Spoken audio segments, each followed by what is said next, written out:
Haley Chipman, and welcome to Listening with Leaders. You are the co-founder of Pro Lash with your husband, and we'll learn more about the company in a moment, but the website is prolash.com. Let's start off with a little bit about your backstory. You started out in nursing, of all things. Yes. So it's really random that I'm in the beauty industry. I started off in nursing school at BYU, and that is when I got married too at BYU with my husband. And 19-year-old me learned how to do eyelash extensions when they first came out. And I loved learning to do this while I was in school because I could make my own schedule and have clients come to my house. And so it was really easy to do while you're in college. And my husband was in engineering school at my same school at BYU. And he saw me doing lashes and he's like, what can I make to make this easier for you? I need a project for school. How can we make something that makes doing these eyelashes easier? This is a pretty tedious thing. And together we invented our first product and we got our first patent on a lash tile that had a curved surface, which then spread the tips of the lash apart so they were easier to grab. So we invented that first product together and we're like, well, let's throw this up online and sell these to lash artists. And that is when Bella Lash, our first company, was born when I was just 19 years old. Wow. How did you do? It actually was amazing. It was a lot of work. We had to go around to all the beauty schools and be like, look at this new thing we made. And look, I can do lashes and I can teach you how to do them. And there was a lot of trips to Vegas and California. And we just visited all these schools trying to get our innovation out there. We also took to social media too on Instagram. And that was kind of the beginning of companies blowing up on Instagram. So it was good because we got a lot of followers on there. So yeah, it actually was a pretty quick success. And it came to the point when we graduated from BYU, I did nursing and my husband did engineering. It was, wait, do we keep on going with this? Or my husband had interviews with Apple and Google, and he's like, wait, am I going to keep doing eyelashes? And I was the same way. I'm like, am I going to be a nurse? And it was a giant pay cut to go to our careers that we had gone through all this school for. So we just decided to keep running with it. And we kept creating new products and innovating in the professional space until 2020 when COVID hit. That wipes out the beauty business. Wiped it out. And it was so scary. All of a sudden, we're used to all this growth and everything is so good. And then everything was shut down overnight. Our biggest place. I remember. Yes. And California is our biggest market. And our ladies and gentlemen there were shut down for 6 months. Wow. So we were panicking a little bit. And we're like, we got to figure out how people can do these at home. So we got back to innovating, but this time our product we were innovating was lashes that you could do yourself at home. We also have known for a long time there's a big barrier in our industry with the time it takes. And there's also people that are allergic to professional lash extensions. So this was a way for us to create a product for all the women that don't get Pro Lash already. So we came out with Pro Lash and it took a year to develop. It was incredibly hard. We had a lot of people that didn't think we could do it. Yeah, and reading your Authority magazine interview, it looked like it was a real pain in the ass. It was awful. And I am the tester rat, and I was just running around with the worst lashes in the world. And everyone's like, don't you own an eyelash brand? And I'm like, I'm testing something. So how we work is I test stuff out and then I can somehow communicate with Zach. Engineers kind of think in a way different way. And the way you communicate with them is different. It's way more technical and it's like you need to explain things in a very specific, almost dumbed down version of it so they can look at all the steps. So like if I lose a lash, I need to say, oh, I noticed I lost this right after I came in contact with water. And the adhesive seems to still be on the lash. It didn't transfer to my other lashes. And you know what I mean? You have to almost analyze everything about it and tell them your analysis in a very specific way. And then they can change it based off your feedback. And then you test the next round. And then we go back and forth until we have the product that we're like, holy crap, we did it. It's here. When we launched Pro Lash, it was amazing because our goal was 7 days and it was 10 days. And then, so the lashes lasted 10 days and then you can put them on yourself and they're really easy to put on because of these adhesives that we developed here in the USA. So, Wow. So Pro Lash has started, what you launched in 2022? we launched in 21. 21. How's it doing? Actually, no, it was 22, actually. You're right. 22. Yeah, that's what I thought. I thought Yeah, pandemic, it was you guys 22. Our I mean, 2-year birthday actually on Friday. okay. How's the product doing? It's all B2C, right? E-commerce. Yeah, it's done amazing. It's done amazing. We had a really fun year last year. We launched into free people, so we're starting to launch into more retailers, and it's been really fun to be B2C because our other business was B2B. Right. So our market is much bigger, and that's exciting. So here you are, entrepreneur with your husband. That's a challenge in and of itself. Yes. Yes. And you got, I know you've got 3 small children. Yep. What's it, what gets you excited when you get up in the morning? Um, What made it- honestly, the growth has been so exciting of this company. Um, I honestly thrive off the growth and just like myself growing and learning and every day just getting better. It's been like such an exciting ride. Um, that's why with Bella Lash, it was so hard when we stopped growing because I think both of us kind of feed off that energy of growth and like, yeah, we're doing great, we're doing better, we're growing, you know? So growth. And then honestly, I just like, I have my why very clear. I have my whole life like known what I want. And my why is for sure my family. And um so I just like I wake up and I'm really excited every day because it's pretty amazing, our family. You're So living the dream. You get to be with your kids. yep. You get to be with your husband. You're making a difference in people's lives, and you're making money at it. Yeah, it's pretty exciting. It's pretty fun. Yeah. How big a team do you have now? We have about 30 in office, Wow. and then we have independent contractors, probably about 15 independent contractors. And so you're based in the Salt Lake City area. Yeah, we're just south, kind Mhm. of in the Provo area. Right. Okay. Yeah. Amazing. So what is it, if you look back on this journey that you've been on and you're still, well, before I get there. So scaling, you've got the concept and now Mhm. you're scaling. What's the scaling process look like for you, for the company? So the scaling process has been, I would say the hardest part of a business is getting the talent and employees to help you out has been by far the hardest part. Most It's important. hard. Yeah, it's hard to relinquish control. But also we have hired talent. I feel like that is even better at us at what they do. We cannot be the best at everything. And so I think we have a pretty rigorous hiring process.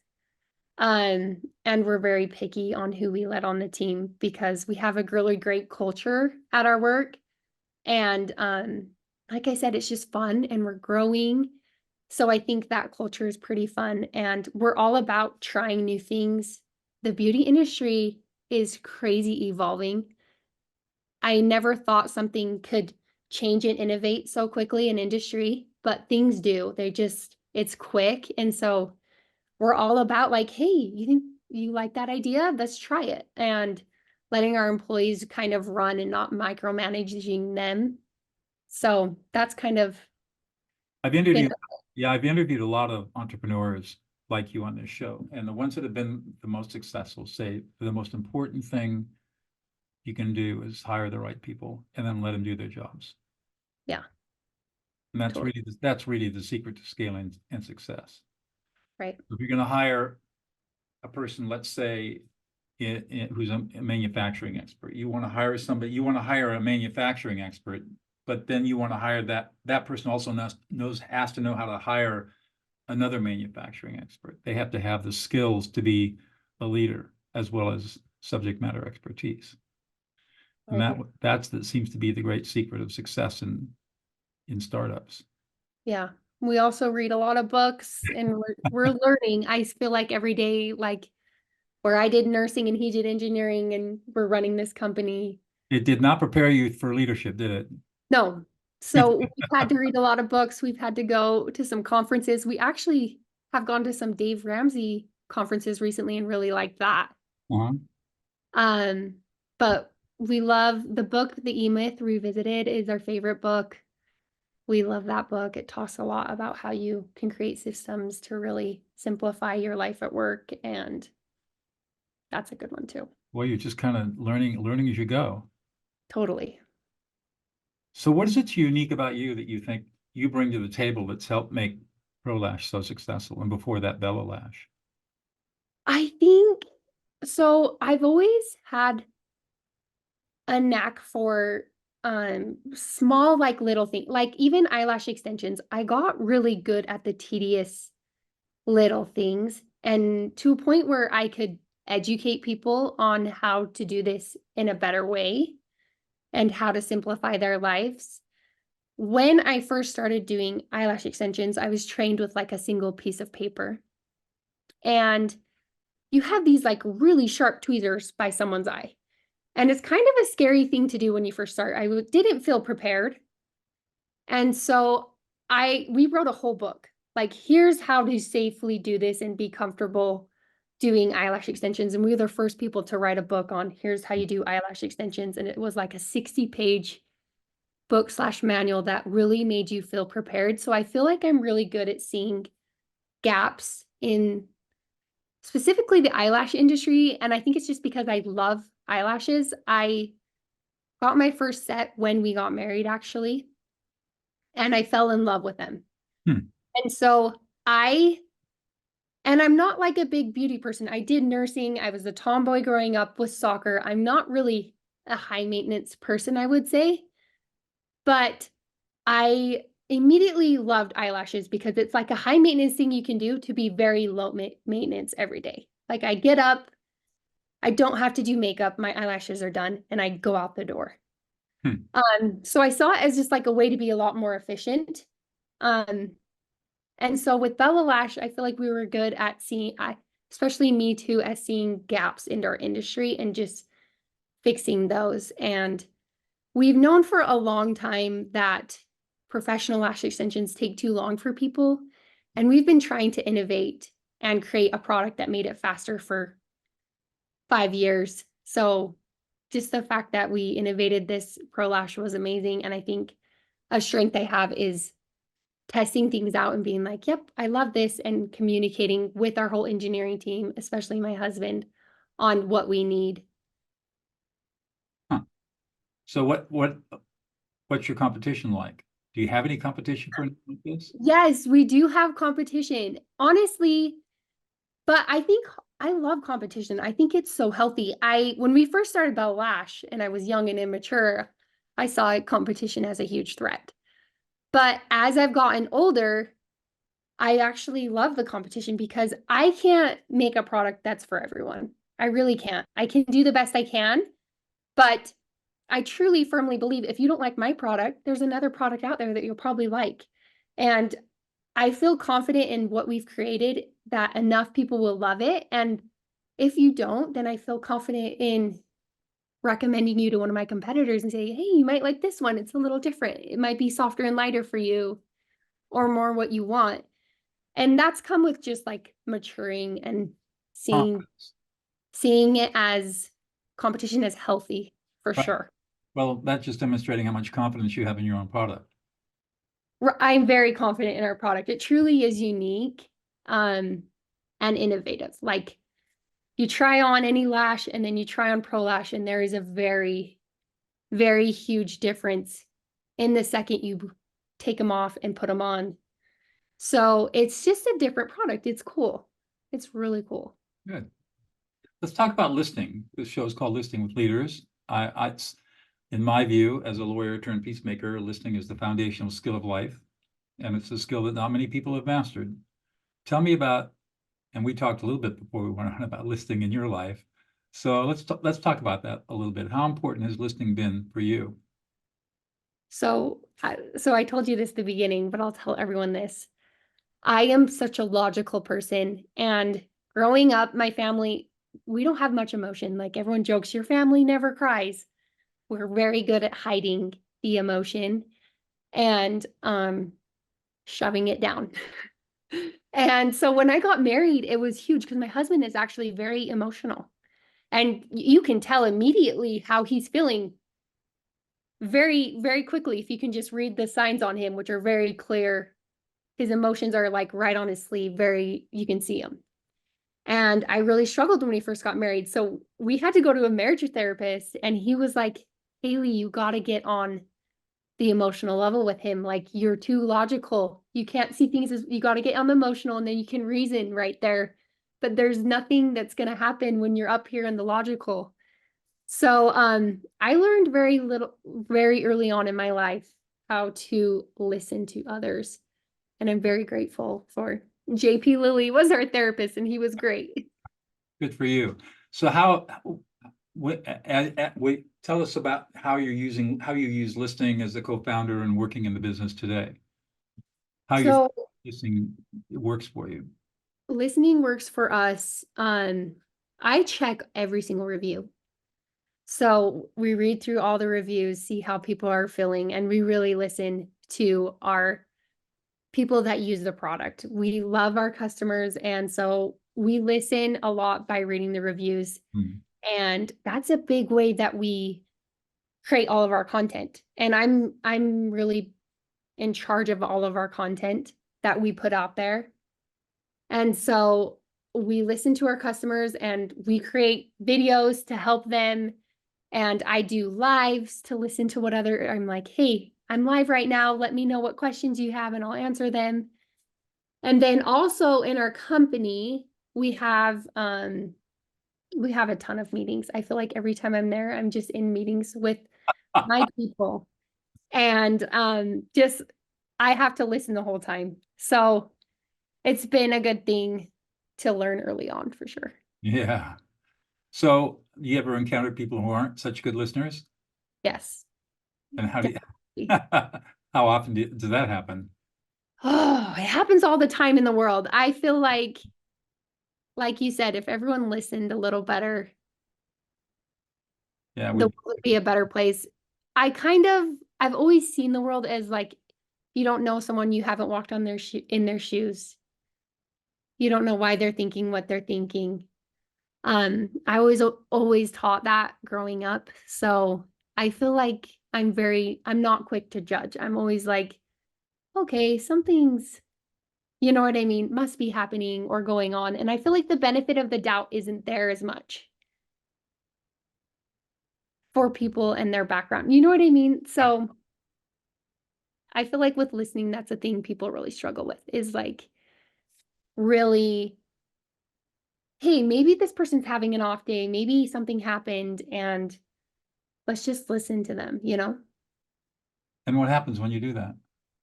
Oh, you got to get on the emotional, you guys. If you can get on the emotional level with them and say, even if it's not, it's like, a lot of times people say something, you're like, I don't understand why you would think that. But if you get on that emotion, say, oh my gosh, I see that you're feeling frustrated. Or even more directly, you're really frustrated. Yeah, you're really frustrated. Like, I see that. I'm so sorry. Like, what can I do to help? Or what's going on? But you have to acknowledge how they're feeling before you can get I to call that. I call that listening other people into existence. I love that. Yes, you That is, totally. it's the most powerful gift you can give to another human being, is to do exactly what you're talking about. Yeah. Because so few people feel heard. So many people feel invisible and ignored. And when you can listen them into existence by just reflecting back their emotions with a you statement, I teach using a you statement, not I statement.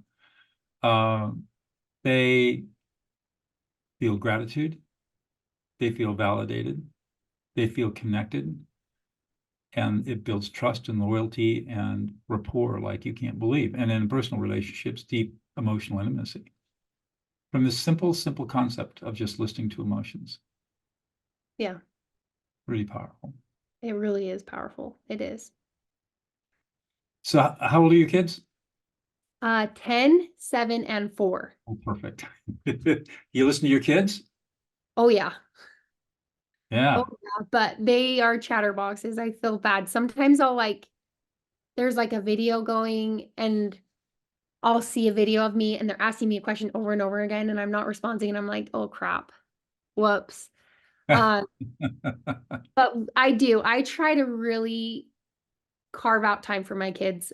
I am very clear, like when I'm not at work, I'm with my kids. I will Right. answer you when they go to bed. And I really try to be present. The next time one of them gets upset, which will probably be in the next hour or two, right? Yes. Say something like this. You're really frustrated. You're really angry. You're really unhappy. You really don't feel like you're being supported right now and you're all alone.